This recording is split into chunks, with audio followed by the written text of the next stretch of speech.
Hey rock stars, today I'm thrilled to introduce you to Fabled Solutions, an incredible new sponsor revolutionizing custom software development in Canada. Whether you're a business owner with a game-changing idea or a company ready to streamline operations, Fabled Solutions is your go-to partner for creating tailored web and mobile apps. With over a decade of experience, they don't just build apps, they craft solutions that grow with your business. Their secret? A strategic approach that blends deep industry expertise with a commitment to quality. From day one, Fabled Solutions works closely with you to prioritize what matters and deliver a minimum viable product that's functional, impactful, and built to scale. They balance speed with precision, crafting flexible database architectures that save you time and money as you grow. Whether you're automating internal processes or launching a groundbreaking product, Fabled Solutions has helped businesses of all sizes bring hundreds of ideas to life. Proudly Canadian, their commitment to excellence rivals anything you'd find in Silicon Valley. Ready to turn your vision into reality? Visit fabledsolutions.com to learn more about how Fabled Solutions can elevate your business. Fabled Solutions, because great ideas deserve extraordinary execution.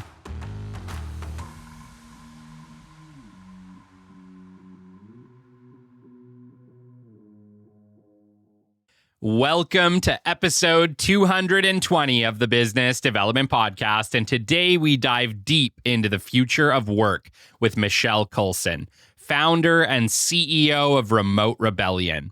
With years of experience as a recruiter in London and Singapore, Michelle has helped countless professionals break free from the traditional office grind to build careers on their own terms. Is remote work truly the future, or will companies keep dragging employees back to their desks? Stick with us. You're not going to want to miss this episode. The great Mark Cuban once said, "Business happens over years and years. Value is measured in the total upside of a business relationship, not by how much you squeezed out in any one deal." And we couldn't agree more. This is the Business Development Podcast, based in Edmonton, Alberta, Canada, and broadcasting to the world. You'll get expert business development advice, tips and experiences, and you'll hear interviews with business owners, CEOs, and business development reps. You'll get actionable advice on how to grow business. Brought to you by Capital Business Development, capitalbd.ca. Let's do it. Welcome to the Business Development Podcast. And now your expert host, Kelly Kennedy. Hello, welcome to episode 220 of the Business Development Podcast. And today, it is my extreme pleasure to welcome to the show Michelle Coulson, a trailblazing entrepreneur and the founder and CEO of Remote Rebellion. With extensive experience as a recruiter in London and Singapore, Michelle has dedicated her career to helping people land their ideal remote jobs. Remote Rebellion is her brainchild, a dynamic platform that empowers individuals to break free from the confines of the traditional workspace and embrace the flexibility and freedom of remote employment. Michelle combines her deep understanding of the job market with a passion for empowering individuals to design their dream lives, transforming how people embrace both their careers and their personal lives. Michelle's journey is a testament to the power of vision and determination. Under her leadership, Remote Rebellion has become a beacon of opportunity to those who seek a better work-life balance. Her expertise in navigating the complexities of remote employment have earned her the reputation as a leading voice in the field. The future of work is remote, offering unprecedented opportunities for personal freedom, productivity, and a global collaboration. And Michelle is here to show us how we can be at the forefront of this revolution. Michelle, it's an absolute honor to have you on the show. Hello, thanks for having me. What an introduction. Like we said when we started this show, this is something that I'm very passionate about because I think I agree. I think it is the future of work. I really do. I think like the idea of the 9 to 5 in the office, it's not dead, but I think, the future really is like it's expensive for employers to have big offices and to manage all of this infrastructure. And most employees want to work from home anyway. So it's like we're in a new balancing world, and we're all struggling with how to do it. So I'm really excited to have this show with you today. Awesome. Like I said, really, really happy to be here. So thank you. Very cool. Very cool. You know, I was reading your story and you spent so much time in Bali, and I'm really excited to chat with you about that because I think the idea of being able to work from a place like Bali is unreal and I think a dream for so many people. But before we get into that, you know, who is Michelle Coulson? How did you end up on this journey? I mean, when people ask me that, I usually say there's a medium version and a longer version. I'll try and keep it under 90 minutes. there's a long. I think it really goes back to age 11. My parents decided to attempt to save their marriage and move to Spain, which was interesting because we bought a business, it didn't work out, but I think that was the kick of experiencing a different culture that I think planted some kind of seed, and that if you want to do something, just go and do it. Since then, I've not lived in the same house for longer than 2 years, and I'm 37 now. So, yeah, pretty like nomadic. Wow. Even though digital nomadism wasn't a thing then, I've been nomadic and moving around. So I think that unsettled feeling is still in me, and I think wanting to see, okay, what's out here, what's over there, and yeah, I guess that's where it began. And fast forward a few years, I graduated university, and I thought, I don't want to get a like air quotes real job. I want to travel around. I don't want to grow up yet. I'm not ready. So I traveled around a bit and loved it. You know, I did random jobs. I worked in the outback in Australia in some roadhouse flipping burgers, in a Great Danes kennels. I cleaned. Wow. Clean toilets, mobile homes, campsite. Like I did all sorts. But I kind of got frustrated with every time having to save up loads of money back home, going out traveling and going back and having to start all over again. All like, you know, sure, living on my sister's floor pretty much, or spare room. And then I got to my sort of like late 20s, and I fell in love, and everything kind of changed. That was like, okay, it's time to grow up now. It's time to get a proper job. He was great, but quite materialistic. He's like, okay, we need to save for a house in the burbs. You know, we need to get married. We got engaged. We did all of the things. And that's just like, you know, that's what you do. You're in your late 20s, your early 30s. Sure. You go and do all of those things. You get the promotion, you earn more money. And I was kind of going with the motions of that. And until I realized this is not what I wanted, the relationship wasn't giving me what I needed. And that actually wasn't the life that I wanted. I was just going along with it because I thought that's what you're supposed to do. So that relationship ended, and I put all of my efforts into, or all my energies into my work. I was a recruiter at the time. I'd gone from working on a yacht, like as a stewardess, to working in recruitment because it was a proper job with good money. And I liked it, actually. I really enjoyed it, and I'm good at it. So it worked out well in the end. It wasn't just some soulless job, which was good. So I did that for a few years, and then the pandemic came. And suddenly I'm sat in this tiny flat in London, looking out of the window, realizing without the distractions, I was super unhappy. Mm-hmm. And I've never, touched wood, had depression before, but I felt like that was where it was going. I was going into a dark place. I was, and then I started to think, okay, what makes me happy? When is the time when I've been like the happiest?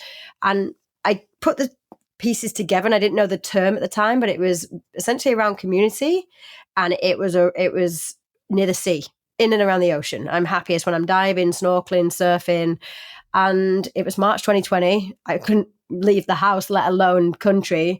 I'm like, okay, so how can I do this? And I spoke to my friend in Bali, and he was like, yeah, Bali's my happy place. I was like, happy place? And it was like something out of some cheesy film. I was looking off into the distance, like, where's my happy place? Yeah. And it was surfing. And I'm like, right, okay, there's a lockdown. I can't go anywhere. But I thought I need to get out of London. I just felt trapped. So I hopped in my van and I drove down to the southwest coast of the UK. And I moved there. I didn't know anybody. I got stopped by the police on the way and they're like, what are you doing? It's a pandemic. You can't move. I taught my way around it. I was in sales, I figured it out. So I moved down there and I loved being in the ocean every day. I absolutely loved it. I really was just so much happier. And then it got cold. Then the winter came. I'm like, screw this. The UK coast is not a place I want to be. And that voice of my friend of Bali's His Happy Place came. So I was still working, luckily. I was really fortunate to still be working in recruitment. I liked my job. I liked the company, the people I work with. But I loved having this freedom of waking up, going walking on the beach, just actually watching the sunset rather than like just going to the pub after work. It was a different kind of like outdoor life. So that kind of planted the seed for me. So as soon as I could, I booked a flight to Bali and I said to my boss, hey, I'll come back as soon as the office opens up again, because obviously everything was shut down. And that was April 2021.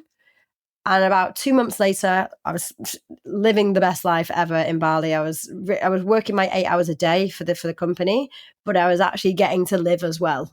And this was like I was like, wow, you can have it all. I can earn decent money. I can do what I like, and I can actually have a life outside of work. So when my boss called and said, okay, the office is opening again now, you need to come back to London, I was holding on to like whatever pillar there was at the side. I'm like, hell no, there's no way I'm going back. Yeah.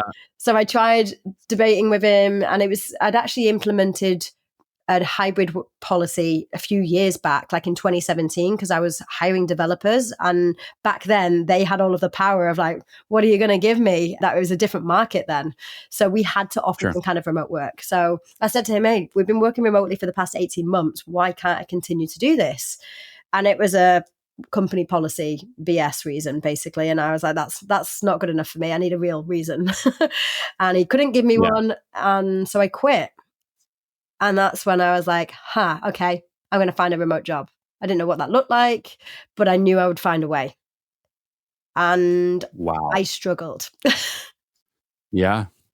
I struggled. Like walk me through like that process. Like obviously that's during the pandemic. You're in it, right? Mm-hmm. You would think that everybody would be still working remotely at that time. Like, why was it so hard? In April 21, you mean? Yeah. Because when I was speaking to these companies, that they were starting to do the return to office. So they were like, yeah, you can be remote, but remote UK. I'm like, what difference does it make if I can work those hours? And it was almost like a does not compute. How dare you live outside the norms of society? like mm-hmm. Are you just going to sit on a beach and drink coconuts all day? Like it was this. Oh, I see.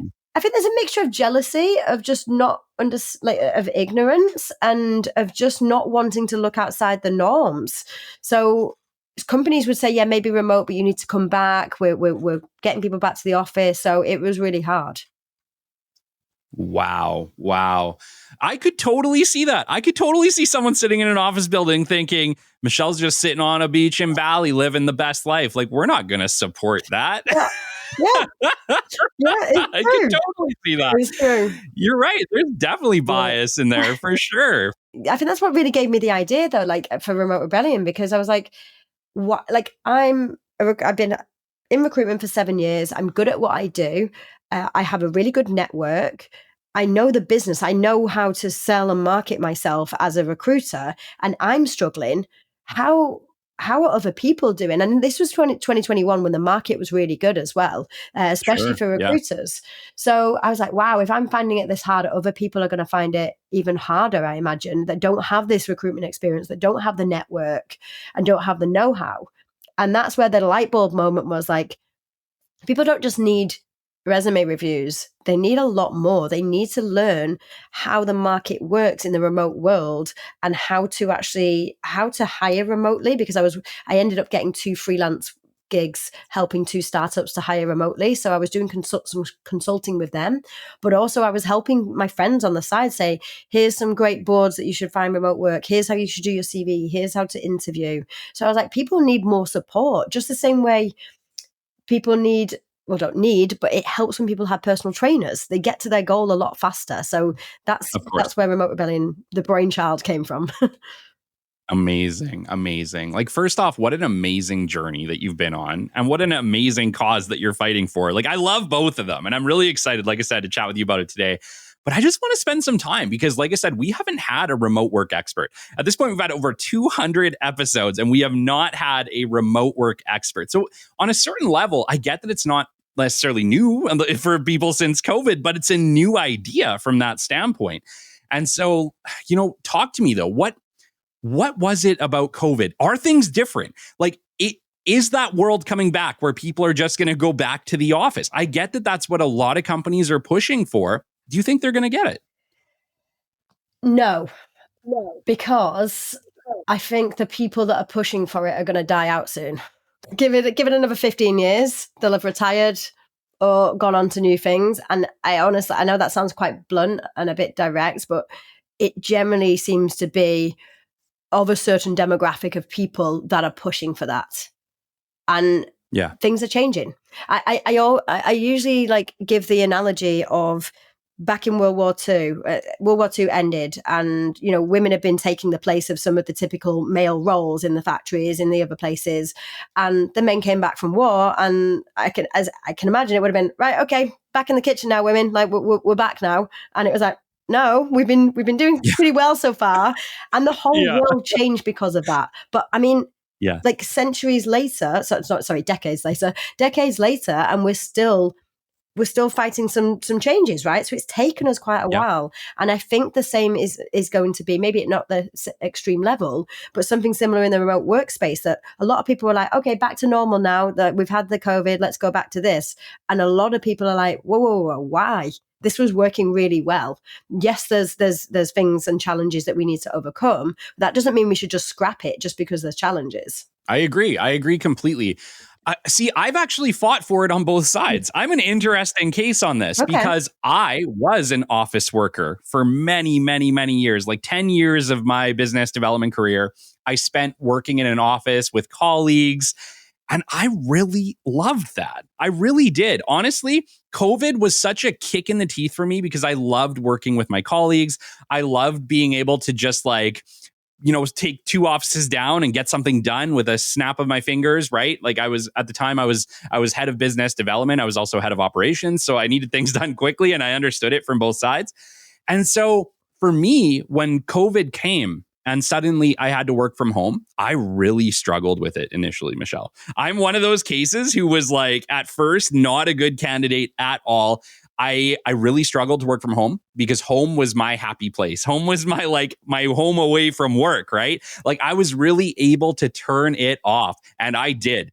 And I hate to admit it because probably for about 3 or 4 months working from home, I was probably one of the least productive people on planet Earth. And I'm not afraid to admit it because I struggled with it. But I got better because when eventually I went out on my own, I started my own business development firm and I had to figure my shit out. Right? It was like sink or swim, Kelly. Yeah. It's time to figure your shit out. Like you're working from home. This is the new world and you need to figure it out. And I kid you not, Michelle, I locked myself in my basement, away from electronics, away from my family, away from my pets. And I just went to work. And it took me months. And I really mean this. It took me months to get good at working from home. But since then, I've worked from home primarily ever since to the highest productivity levels I've ever worked in my life. Wow. Period. Wow, that's interesting. You had such a real struggle with it at the beginning, and now you're even better. That speaks volumes. Yeah, it's really interesting. It's an interesting shift. And so, like I said, I can make the argument from both sides, right? Like I liked working in an office. I liked having that easy access to my colleagues to get things done quickly. But I'll tell you what, once I started working on my own and like my own productivity levels went way up because it felt like at that point it all fell on me and I had to figure it out. And so I just worked really flipping hard. And since then, like I pretty much owe this podcast to working from home. I owe my business to working from home. You know, my clients owe a lot of my success to working from home. I think I only have one client right now that I do a day a week at their office. And I enjoy that day. I really do. I love that day a week at the office. But I'll tell you what, I'm equally productive on my 4 days from home. Yeah. And I think people are surprised actually when I say that the job I had before I started my business, I loved that office environment. I loved I hired most of the people, so of course I liked them. I really loved hanging out with them. So, because I was doing in-house recruitment at that time. So I loved the people I worked with. It was a great environment. We played video games. We did Nerf gun wars. Like, it was a good That's amazing. environment. So I'm not anti-office, but would I replace the freedom I have now to work from my sister's place and see my nephews, or go and work from the beach after kite surfing for the morning? Like, hell no, absolutely not. Like, yes, the office environment was good for me, but also, like you said, take out the productivity part, which that is obviously important. The happier we are as individuals, the more productive we are, without a doubt. Mm-hmm, mm-hmm. Like, I love your aspect of the way that you look at it. I think for me, I've struggled with the idea of doing fun things at work. Like, and I get it's not exactly the same thing. I don't know why. I think maybe it's just the employee that's baked deep into this blood, Like, I've been an employee for so long that, like, the idea of, like, working from a beach, as cool as that sounds, it's like, oh, but am I really working then? Like, I don't know. I've really struggled with it. I think in my entire time, and this is funny because I operate my own business development firm. It's my company. And I think I've spent 1 week ever, and we're talking 4 years at this point, 1 week ever working from a hotel room. Other than that, I've worked primarily from home, and I bust my ass. And it's like, I think I struggle with that, like, mind shift. As amazing as it would be to work from some beautiful island paradise, I don't know if I could.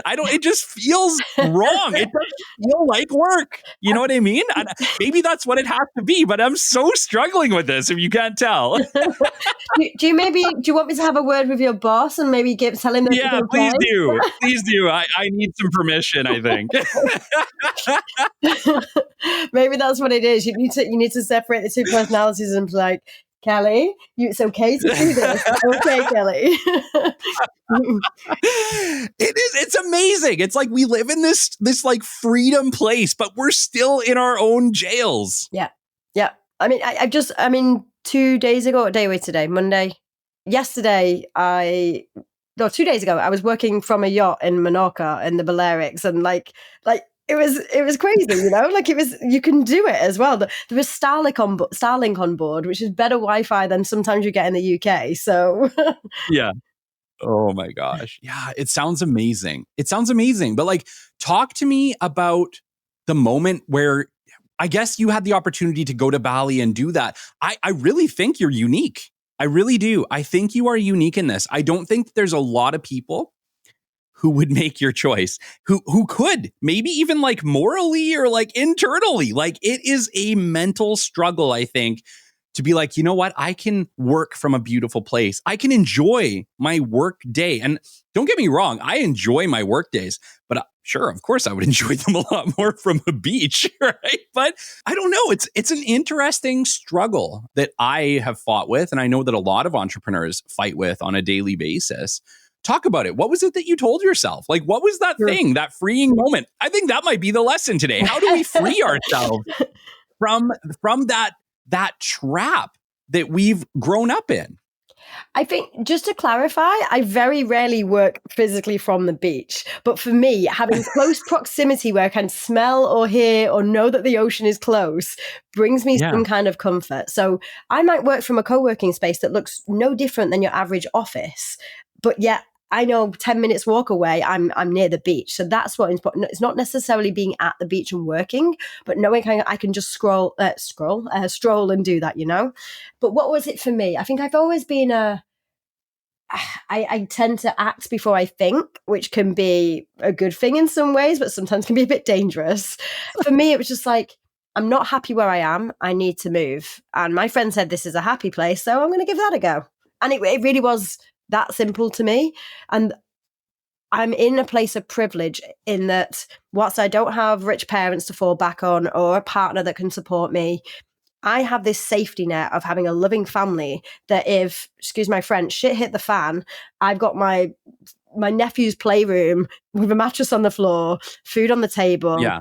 And that's a safety net that I think I'd be doing a disservice to people this sounds a bit preachy, but almost like doing a disservice to people who don't have that safety net, that they would be homeless if they took on the risk that I did, or their kids would go without or whatever. But I've got this safety net that if everything went wrong, I lost my house, I couldn't pay my mortgage, whatever, I've got a roof over my head and I've got food on the table. So why would I not go for that when I was miserable in my first instance?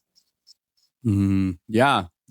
Like in a lot of ways, you could. So why not? I love that. And I do think that it does take a bit of an entrepreneurial spirit, I think is the right word for it, to be able to just be like, you know what, screw it. There's some risk here, but you know what? I got to find out. I got to find out. So much of entrepreneurialism is, there's a risk, but I got to find out. Exactly. Yeah, exactly. Like there's no way we would be at 220 episodes if I never was just like, look, I suck in the beginning, but I got to find out. I got to find out if I can do this. Because even when I started this show, I just loved podcasts. I always have. Like, I probably listen to 2 shows every single day, bar none. We listen to them at bedtime. We listen to them at work sometimes, right? Like we listen to them in the car. Like we're always listening. And so I was like, okay, I have no experience in podcasting. I don't know what the hell I'm doing, but I got to find out. I'll figure it out. And I did. And I've never looked back. I loved the whole trip, the whole adventure that is the Business Development Podcast up to this point. I got to meet so many amazing people like you, in London.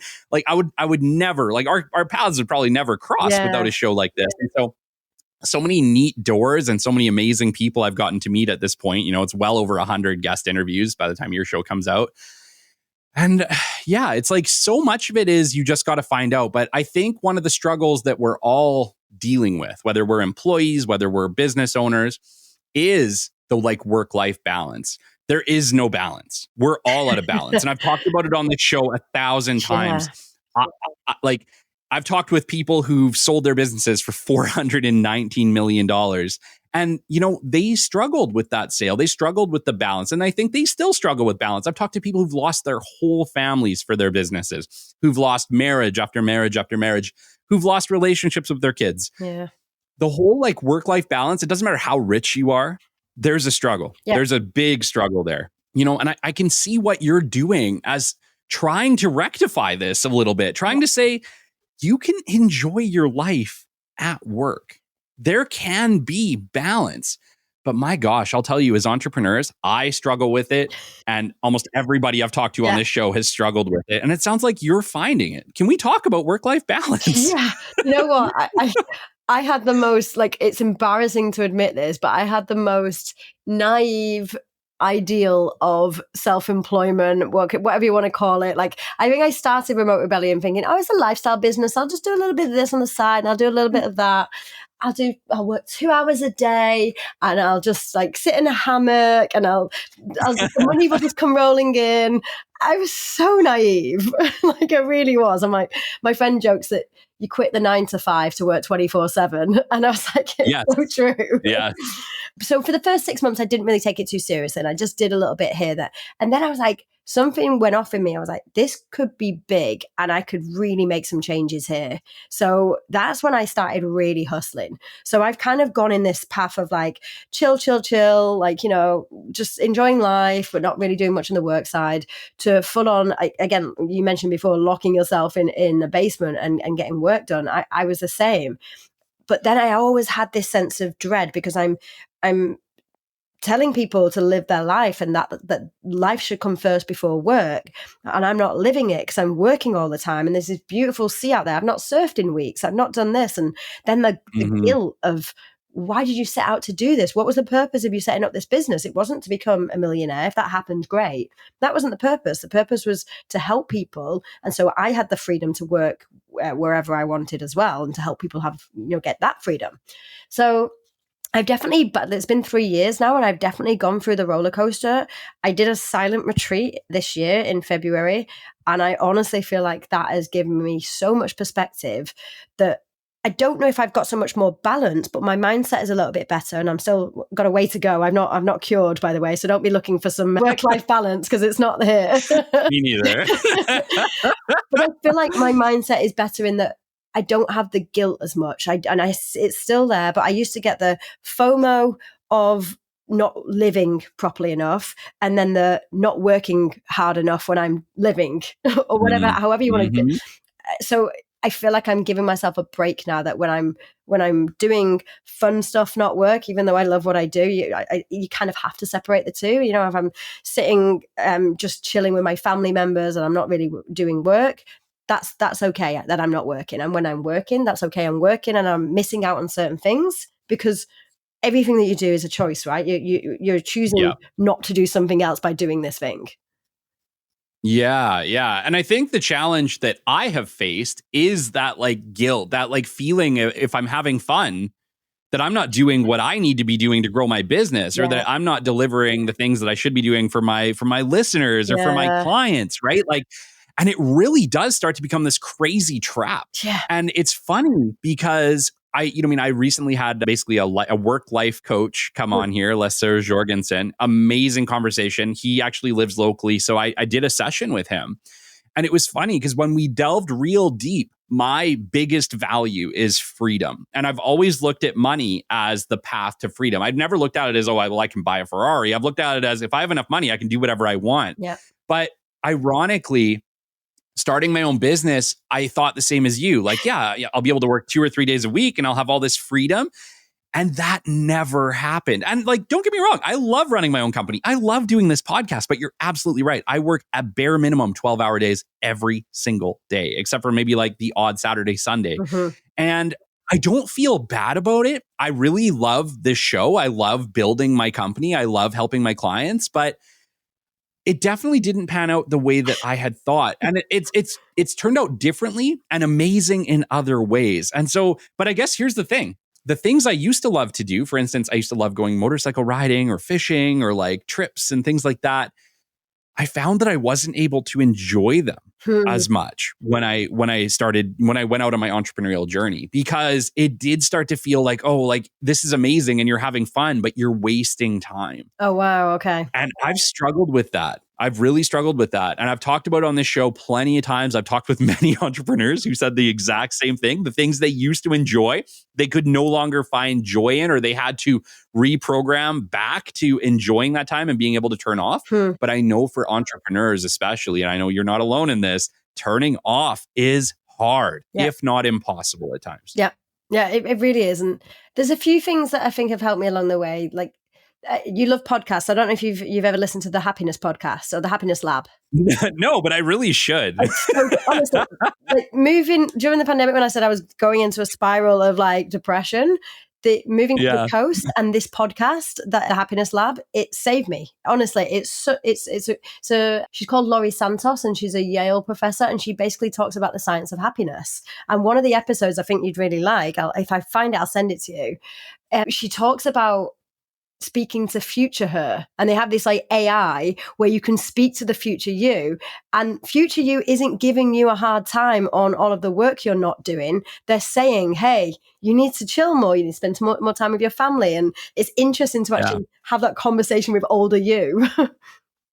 No kidding. That actually sounds very valuable, like from a weird place. Yeah. Because I do think so much of like what we're doing now, we're thinking we're helping future us, right? Like as entrepreneurs, we're killing ourselves in the present for a better future. Every single one of us. And, I've talked to so many at this point, Michelle, it blows my mind. There is like the same line almost every time. And it's that I had to sacrifice to gain balance. That seems to be like the trend of the show up to 220 episodes, is that most of them got there. I've, like I said, I've interviewed some amazing people, some incredibly financially well-off people who struggled. And now all they do is preach work-life balance. And I love it, but I hate it at the same time. There's a part of me that's like, okay, amazing. I get it. Now you have the ability to work 4 hours a day, and you do. And that's great, because I think there's a lot of people who, even once they're successful, would not do that. 100%. They would just keep on trucking. But there are a lot of them, and I've had the pleasure of interviewing a ton of them who are like, you know what? Yes, I have now cut it back to 4 hours. And they advocate for it, which is great. I agree. But what they're missing is, but I still had to do my 10 years of suffering to get down.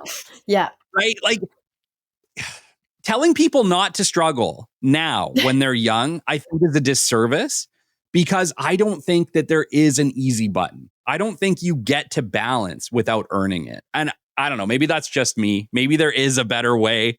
But, I've talked to so many people that seems to be the case. I guess it depends on what your goals are. So I've definitely taken my foot off the pedal now, and I've hired a really great team of freelancers that are, if I step my foot off, they can kind of run itself. So I took those 10 days for this retreat and I didn't touch my laptop once. And Wow. I came back and the virtual office had not burned down. And I'm like, oh, and I think I advise everyone, if a silent retreat isn't your thing, but actually switching everything off and not accessing anything for 1 week, 10 days, seeing what happens. I think that is the way forward, to be like, I can if I need to. And then that feeling of you don't feel as trapped, because freedom, like you said, is my biggest value as well. How can you truly be free when you feel trapped that you have to do this, or you have to check that email, or you have to be on? Like, you're still like a slave to your own work, right? Totally. And I think that's in a lot of ways, like, we advocate for entrepreneurship on this show, but that is a bit of the entrepreneurship curse, isn't it? Is that most of us head into entrepreneurship because we're great at something and we're like, you know what, I can build a company on this, I can change the world. And then hell, I'll earn some freedom at the same time. Like, and you know what, they do.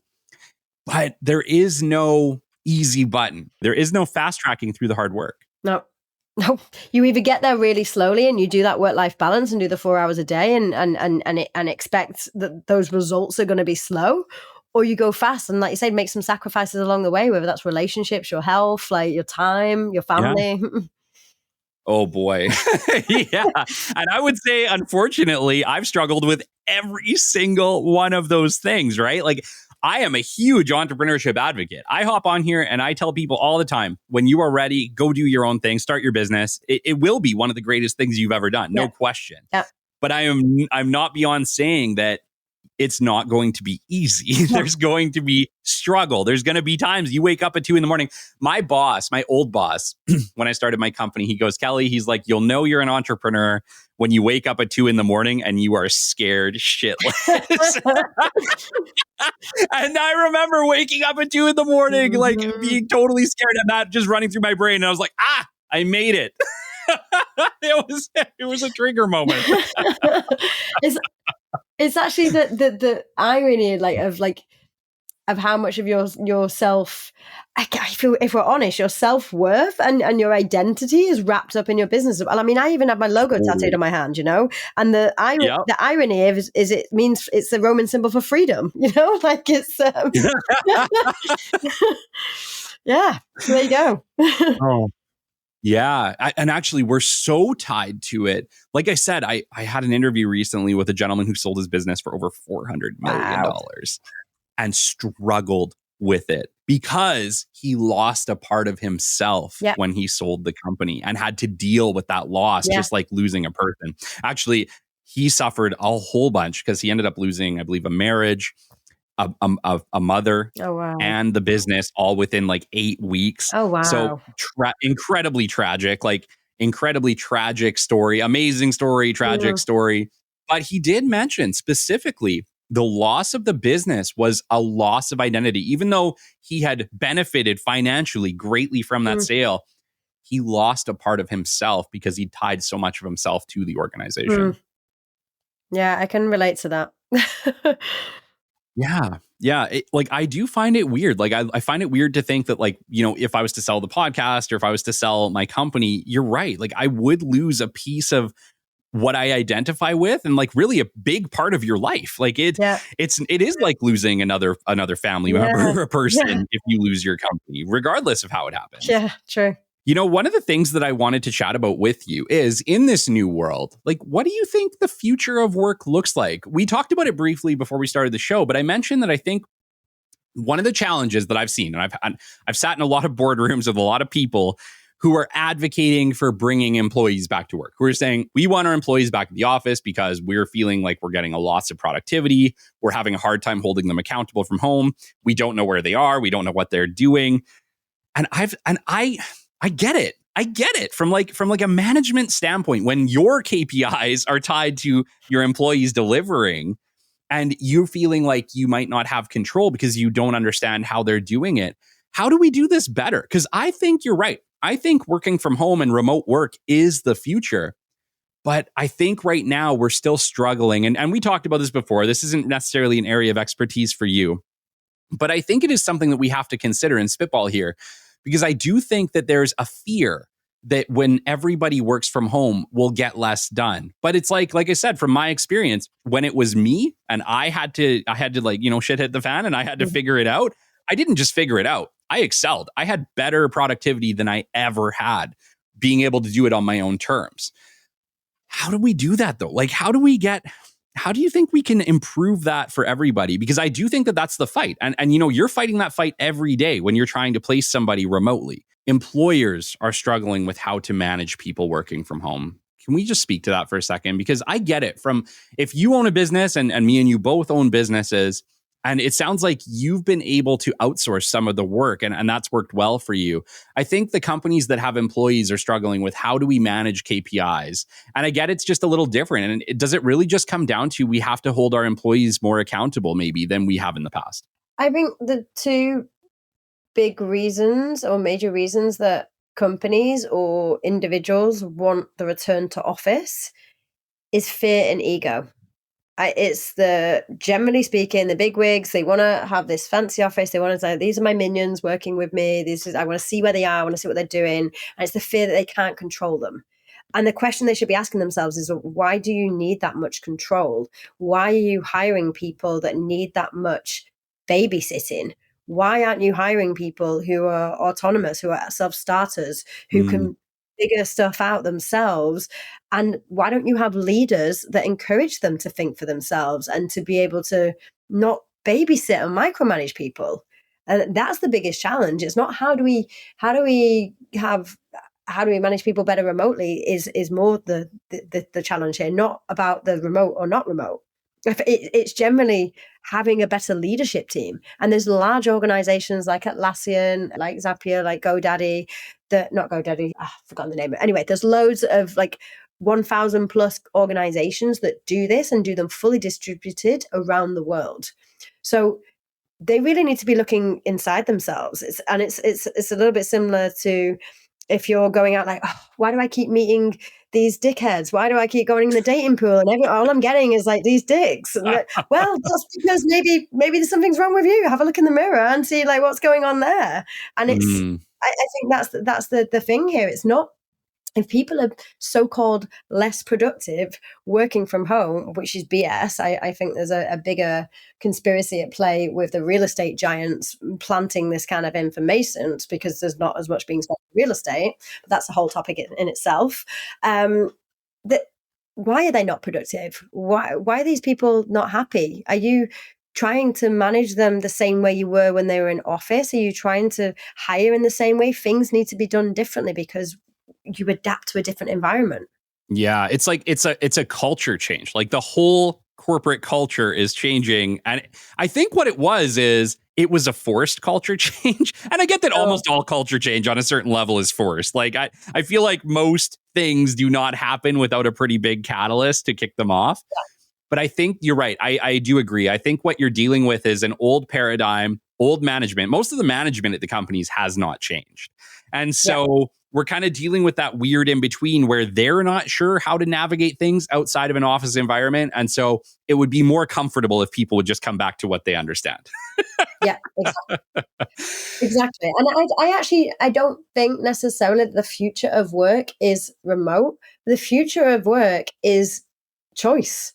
If you want to have a WeWork space where people can go to, because people like old Kelly or past Kelly was just like, I want to be around people. I want to be able to, speak to people in person. Some people want and need that, and that's fine. I'm not anti-office. I'm anti-choice, because some people really cannot deal with being in an office with people 1 to 5 times a week. And some people physically cannot do it because they have disabilities, they're carers, they're parents, whatever.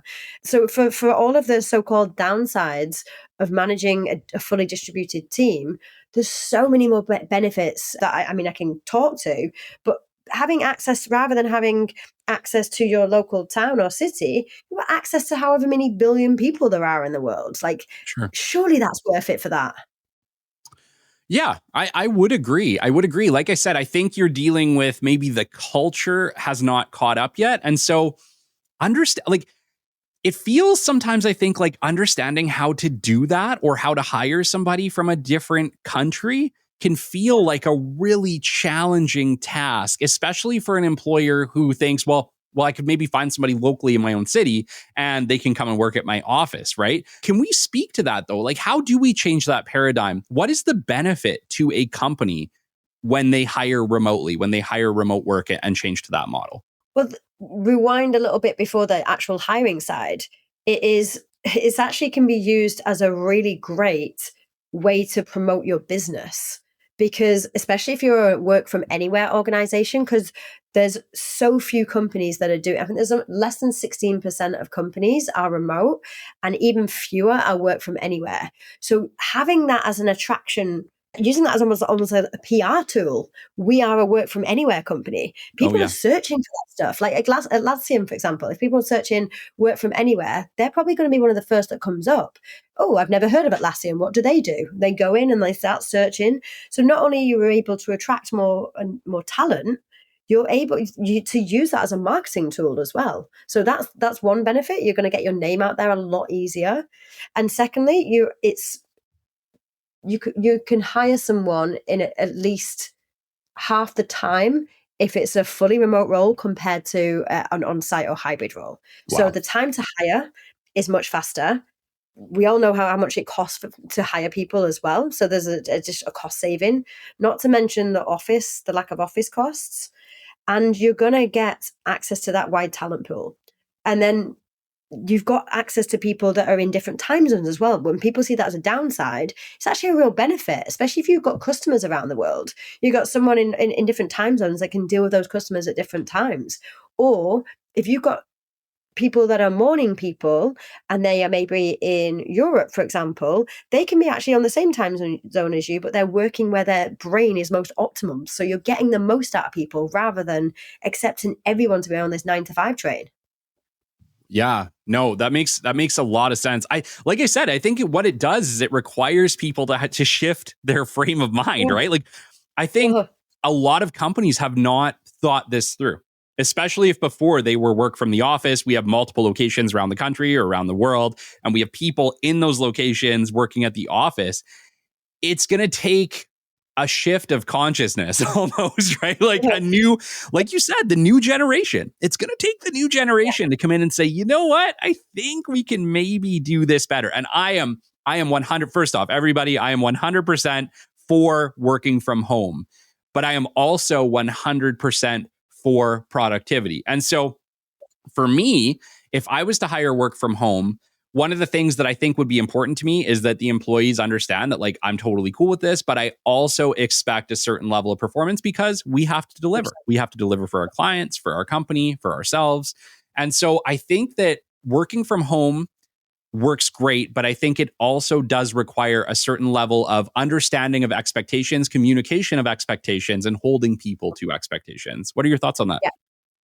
Yeah, you're completely right. And that communication piece, it's really generic to band it and say communication is good, like, duh.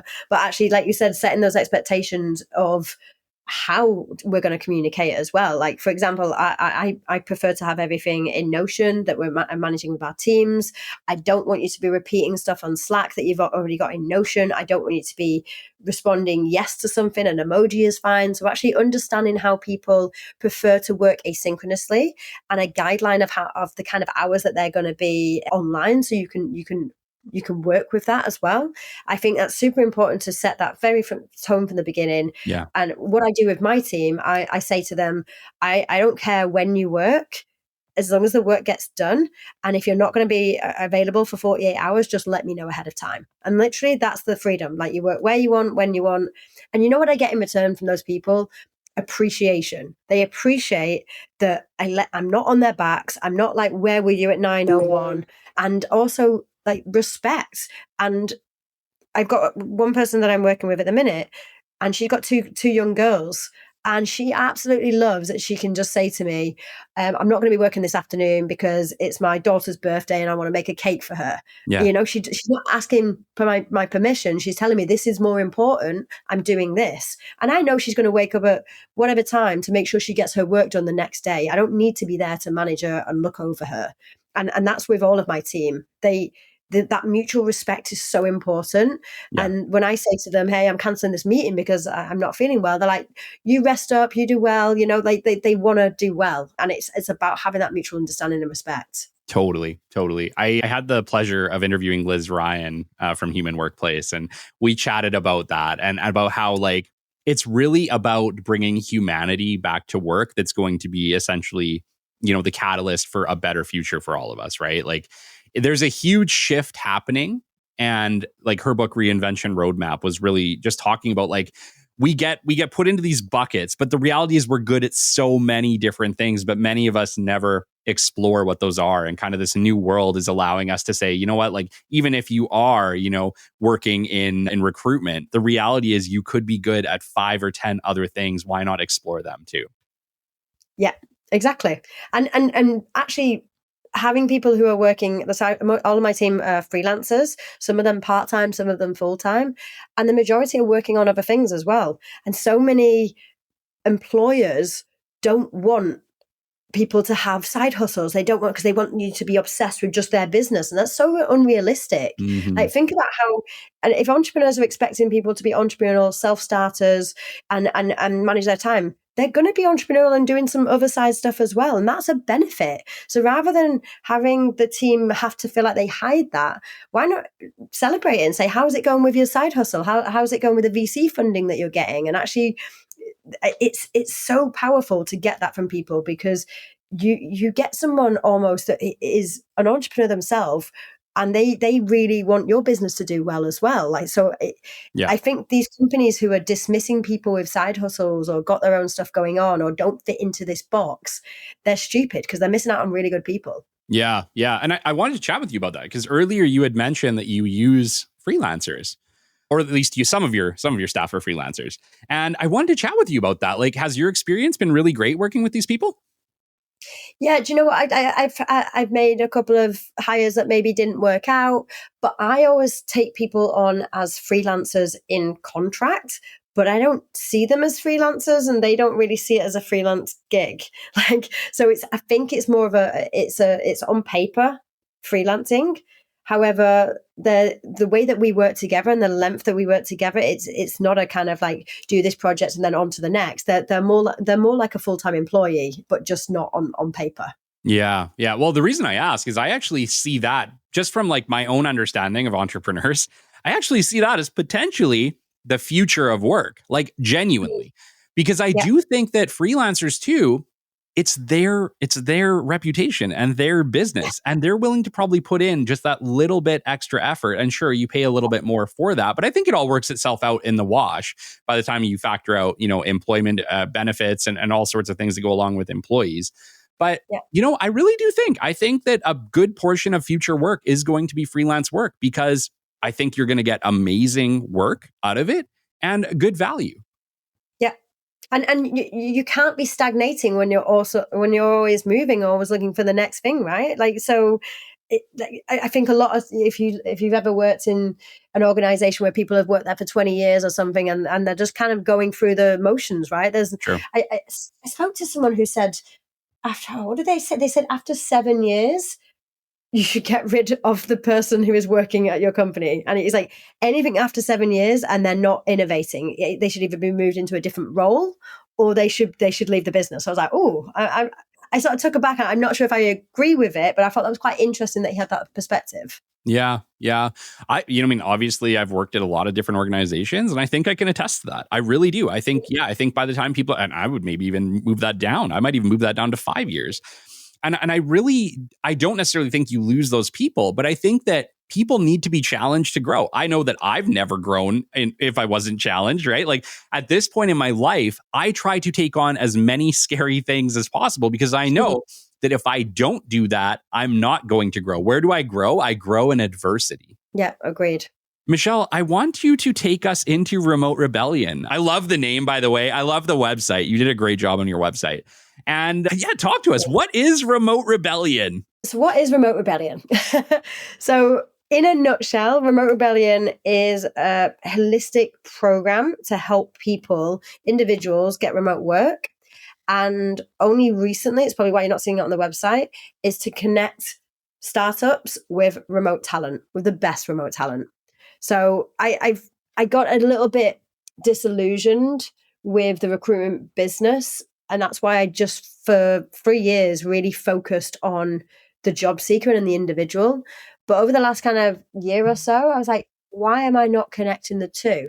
I'm great at actually consulting with startups and helping them to hire. So why can't I do the two? So that's where I am now. It's essentially the Tinder of remote work. Amazing. And you talk to me, who are your ideal clients? Are you talking worldwide startups? Yep. Global startups who are hiring remotely. Okay. Is it only startups that you're chasing, or could this be for any organization? I mean, in theory, could be any, but for me, I am very impatient.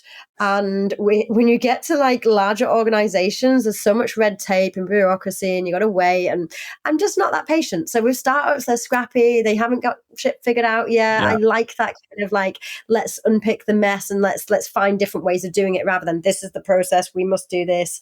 And I'm not saying all big organizations are like that, but yeah, it's typically startups or scale-ups I want to work with. Amazing. Do you offer like any other services, consulting or things along those lines? Yeah, it's something I've done on the side. It's not something at the moment I'm doing with Remote Rebellion, but it seems to be part of what I'm doing without having the title of consultant at the minute. So when I'm working with the people who are looking to hire and they've maybe not got a job out of, they've not got a process in place. So I guess, yeah, I'm doing the consulting, just not calling it that. Okay, amazing. And one of the things that I wanted to chat with you about is we're talking to a lot of entrepreneurs. I think we've made a pretty big impact today. I think we made some pretty compelling reasons why remote work is the future and why we should maybe be considering it. But, you also launched your own company, and that takes a lot of bravery. That takes a ton of bravery. You just went off the valley and worked. Like, you've done some pretty wild, amazing things. And I just want to say, if we're talking to entrepreneurs today, they're on the fence. They haven't made that leap yet. They're afraid. What piece of advice might you give them to just take that jump? Look at what's the worst that can happen. That's the thing I would say to people. What is the worst that could happen? And even if I could lose my house, I could lose my job, I could do that. Okay, are you going to be? Can you get that house back? Can you earn some more money? Can you do like think about it? Think about it deep or what can happen if I don't do this? Am I going to be happy living this life, looking back in 20 years that I never went and tried this? So that would be my biggest advice. Like, what is the worst that can happen? That is awesome. I love it, Michelle. That takes us to the end of our show today. If people want to get a hold of you, Michelle, they want to hire some remote workers, they want to consult with you, what's the best way for them to get a hold of you? So either Michelle at remoterebellion.com, they can message me on LinkedIn. That's generally where I am the most active, or on Instagram, Remote Rebellion. Amazing. And I'll make sure that we have all those links in the shows for anyone who's listening. Until next time, Michelle, it's been an absolute honor having you on today. We will catch you on the flip side. Thank you. This has been the Business Development Podcast with Kelly Kennedy. Kelly has 15 years in sales and business development experience within the Alberta oil and gas industry and founded his own business development firm in 2020. His passion and his specialization is in customer relationship generation and business development. The show is brought to you by Capital Business Development, your business development specialists. For more, we invite you to the website at www.capitalbd.ca. See you next time on the Business Development Podcast.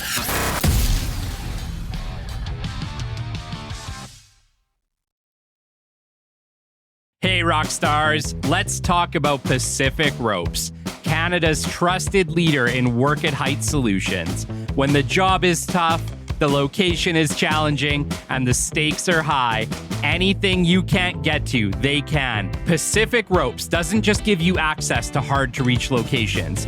They bring the expertise to fix, maintain, and repair whatever you need, right there on the rope. Whether it's welding, mechanical repairs, inspections, or installations, they'll handle it all without the cost and hassle of scaffolding.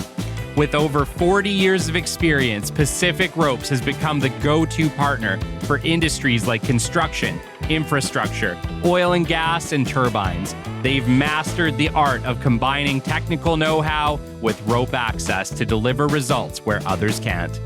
Their teams are trained to tackle a wide range of tasks, from repairing turbine blades and inspecting critical infrastructure to welding and installing netting systems. They'll do it all efficiently, safely, and with minimal disruption to your operations. When it comes to challenging locations, Pacific Ropes doesn't just make the impossible possible, they'll make it practical. Anything you can't get to, they can, and they'll fix it too. From maintenance and mechanical repairs to structural welding and custom installations, Pacific Ropes delivers comprehensive solutions that save you time and money by working directly on the rope.